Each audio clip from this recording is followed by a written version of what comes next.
ഞാൻ രാവിലെ ഉണ്ടല്ലോ പയറിൻ്റെ ഇലയെല്ലാം ഞുള്ളിയത്.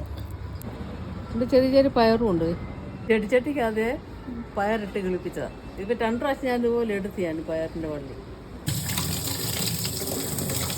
ഇപ്പോൾ ശരിക്കും 2 പേർക്ക് ഉൾപ്പെട്ടാണ് തോരൻ വെക്കാൻ പറ്റും. ചെറുതായിട്ട് അരിയണം. ഇവിടെ പാലക്കും ഒന്നും അരിയുന്ന ഒരു ഇതാക്കിയാൽ മതി. ചെറുതായിട്ട് അരിയണം. ഇതിനുണ്ടല്ലോ വേവുള്ളത്. ചെറിയുള്ളിയും പച്ചമുളകും ശക്കലും തേങ്ങാപ്പിരി. ഒത്തിരി തേങ്ങാപ്പിരി ആവശ്യമൊന്നുമില്ല. പക്ഷെ നല്ലൊരു തേങ്ങാപ്പിരി ഇട്ടാൽ ഒന്ന് ടേസ്റ്റ് കിട്ടും. അതിലേക്ക് മഞ്ഞൾപ്പൊടി വേണം, ജീരകപ്പൊടി, ആവശ്യത്തിന് ഉപ്പ്.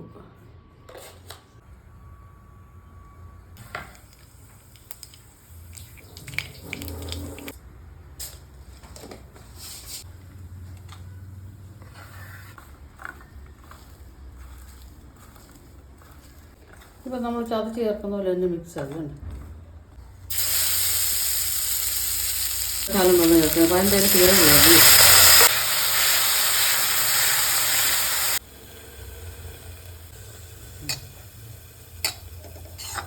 ഭയങ്കര ടേസ്റ്റായി. ഈ പയറിൻ്റെ വള്ളി ഇലയും കൂടെ തോരൻ വെച്ച് ചോറുണ്ട്. വള്ളി നാമ്പിനോട് അടുത്ത് വരുന്ന ഇലയെ മാത്രം എടുക്കുള്ളൂ. ചുവട്ടോട്ട് വരുന്ന ഇല എടുക്കരുത്.